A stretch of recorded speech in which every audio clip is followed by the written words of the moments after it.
Hey gang, a quick update on my 2021 Trek Domane HP electrical bike, e-bike. I'm having 503 code error. So what happened is I was riding it yesterday. I just bought the bike. It's 10 days old. I was riding it for the first time off gravel. And after getting on gravel, maybe like 5 minutes into gravel, 3 minutes into the gravel ride, my speedometer stopped working. So it would go from 25 miles per hour all the way down to 3 miles an hour, 2 miles an hour, and would just shoot back to 25. And I knew I wasn't doing 25, nor was I doing 2 or 3 miles an hour. I was probably doing like 6 miles an hour, 7 miles an hour. And then I also was getting the flash error 503. So this morning I took it to the Trek corporate owned bike store, and they were not a really big help. I'm not sure why. Maybe they were having a bad day. Maybe they were being overworked. But to be honest with you, one of the bad things of buying a Trek e-bike is that most of the shops don't know how to work on these bikes. Like, let me be honest with you. They don't know how to work on these bikes. And I'm going to be honest with you because I paid $7,000 plus for this bike. I paid it out of my own money. So this is not a fluff. This is a real review. So in less than 12 days, I got an error code. I took it to the shop, and they weren't really a big help. They basically give me the runarounds. They didn't want to do the research required to maybe call Bosch or call warranty support. And they said that there's no code being shown. They hooked it up to the computer and said there's no code being shown. But I have a code. Here's the image right here. And I also have a video showing it. And I showed it to the corporate bike shop, but they weren't even willing to take it in as a consideration and reach out to Bosch warranty or reach out to Trek corporate office to see if they can solve the problem. They were just wanting me to get out of there. Really didn't want to do the footwork required to fix the problem. So I ended up calling the corporate office myself. I waited in line for 15 minutes to talk to someone in warranty. And they told me, hey, a lot of the bike shops they're not e-bike certified, and go to this other bike shop. And the one they recommended me is where I had actually bought my original bike from. And those guys didn't know anything about the e-bike, which was very, very crazy. That's why I took it to a local Trek dealer, because the place that I bought it from was not Trek owned. It was some other corporation owned it, but they just sold Trek bikes.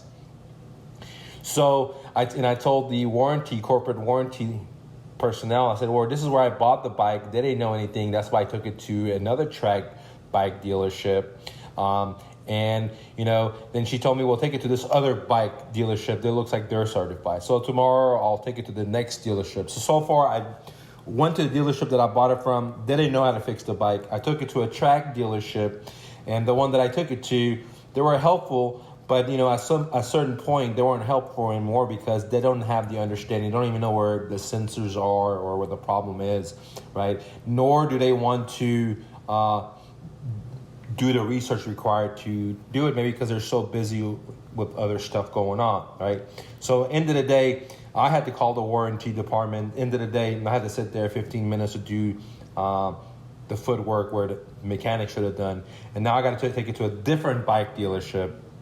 And so, I bought, in 2021, I bought 2 Treks. I bought a Checkpoint, which was amazing. And that's why I came out and bought the HP. And in less than, like I said, 10 days, I'm already having multiple problems with the bike. I was super happy with it before these problems happened. And I'm super happy with it still. But again, I'm just wondering what's down the line, especially with the support the way it is, okay? Because my local Trek bike dealership doesn't really know anything about this bike. The place that I bought it from, the other dealer, really doesn't know anything about the bike. So that's where it is. So if you're thinking about spending $7-10 grand on an e-bike, doesn't matter what company you use. If you use a specialized Trek, remember the support is not going to be there, unfortunately, because it's such a new technology. And that's kind of unjust because, my last Trek bike was an excellent Trek bike, and which made me want to buy another Trek bike. But if things keep happening, then I'm definitely not going to be a Trek fan anymore, because why would anyone spend that kind of money and not get the support that they promise that you'll get? So anyways, I'm just making this video to warn other buyers before you sink a large amount of money in, to let you know what's up ahead of you. Because when I got into buying this bike, I thought that, you know, I'm gonna spend a lot of money, but I'm gonna have a trouble-free bike. And right off the bat, I've actually had multiple problems with it. It's been in the shop multiple times. And for the mechanical stuff, support's been there. For the e-bike section of the bike, really no dealer that I've met so far, and I've gone to two so far. They're both Trek dealers. They don't have an understanding or the mechanic on site to know how to work on the bike or the interest for them to learn how to do it, which is pretty sad. So I'll keep you guys updated. The reason I did this video is not a diss to Trek or anything like that, but know that they are selling stuff that they don't have support for. That's what I'm trying to do this video about.